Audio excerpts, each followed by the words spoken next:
Yeah, I think that one of the things that's most important about these photographs is that they are documents of a very important moment in traditional jazz history, which is the jazz revival.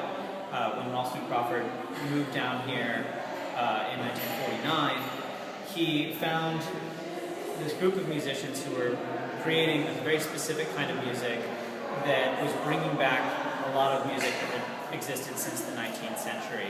And he's photographing these musicians and recording them for posterity, and I think everybody involved in the process felt that because the musicians were welcoming him into the clubs, into their homes.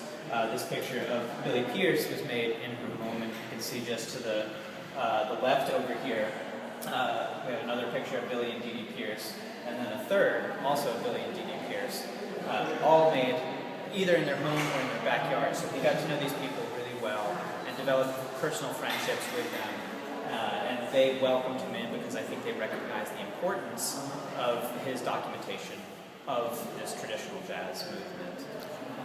Have you thought about what this music meant to him as a Canadian, as someone who was outside of the States and certainly outside of New Orleans? Yeah, I mean, it's interesting.